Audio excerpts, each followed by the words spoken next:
Okay, everyone, we're here to talk about coterminal angles. Now, we already discussed how to draw a an angle in standard position. Remember, the terminal side starts on the x-axis, on the positive side of the x-axis. If you go in a counterclockwise direction, it's a positive number of degrees. And if you go in a clockwise direction, it is going to be a negative angle. Okay, so we have two, actually many coterminal angles, but we're going to start with just what we see here in the picture in the diagram. If two angles in standard position have the same terminal side, they are called coterminal angles.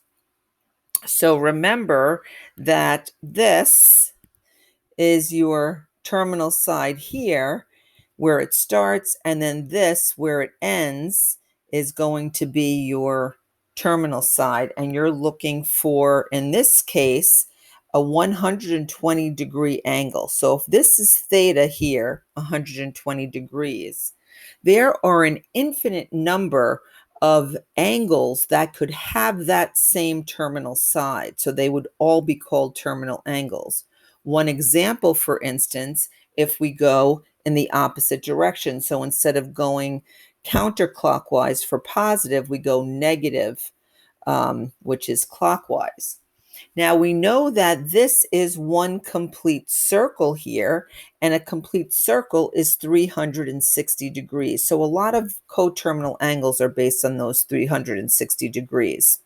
So if we were to go 120 degrees in one direction, we would have to make up that 360 by going 240 degrees in the other direction to land at the same place.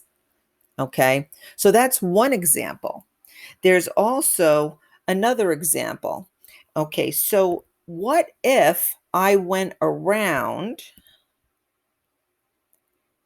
the same direction, but I went around and kept on going and then landed on the same terminal side? Well, when I go around the whole circle, that's 360, and then I went around another 120. Well, I can keep on doing that an infinite number of times. So any number of times, either in that direction or the other direction, would give me a coterminal angle. We're just going to be looking at the closest ones, but as I said, there's an infinite number. Okay, so over here, we have, if two angles in standard position have the same terminal side, they are called coterminal angles. So now we're going to sketch the following angles in standard position and give two angles that are coterminal with each. Make one of them positive and one negative. All right, so here I'm going to start with first just drawing my my angle in standard position. Okay, so here I have my terminal side, my initial side, sorry.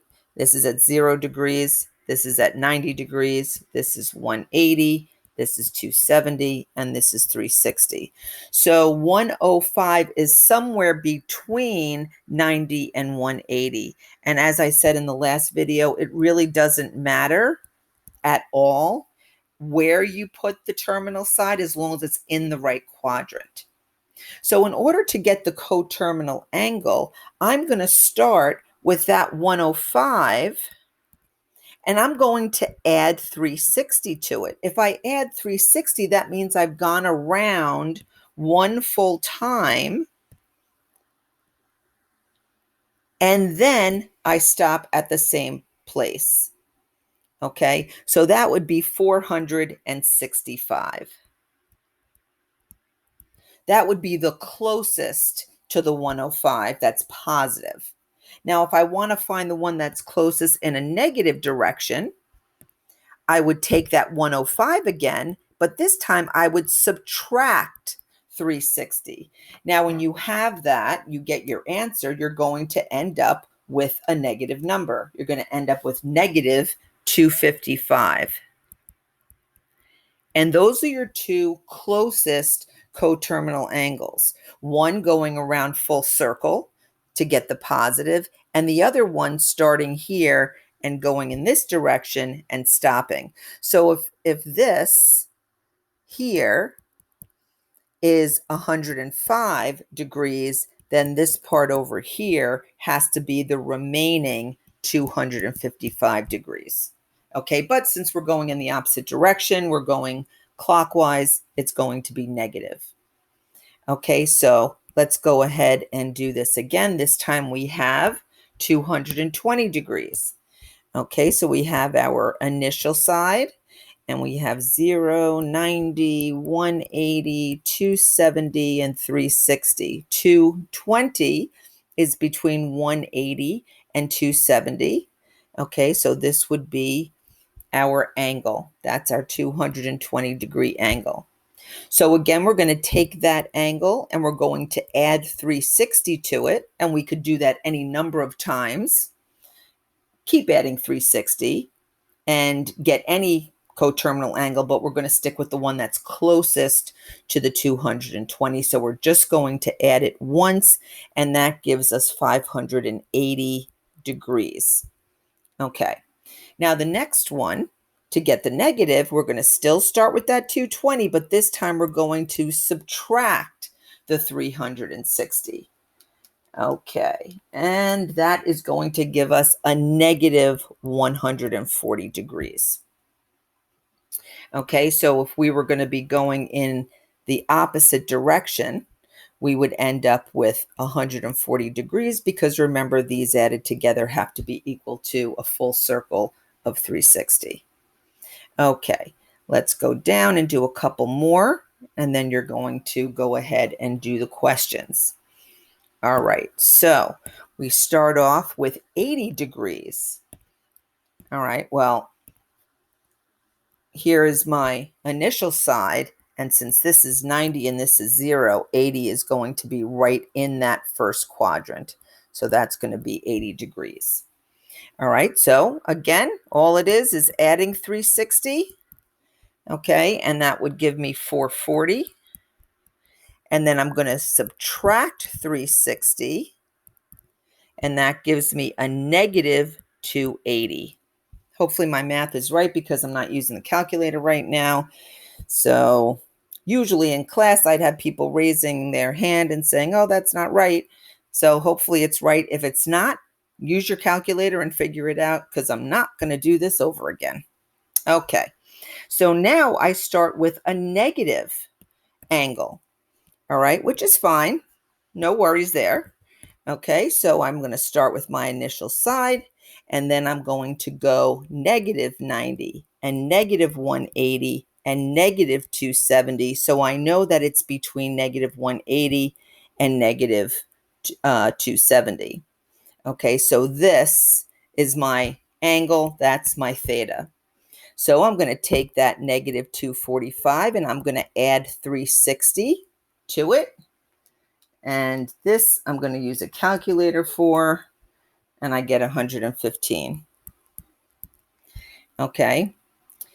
Next, so that means I went in this direction instead.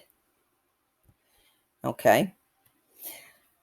Now I'm going to take that negative 245 and I'm going to subtract 360.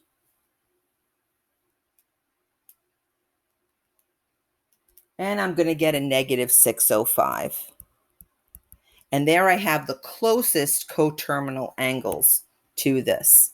And like I said, you could keep on going around any number of times.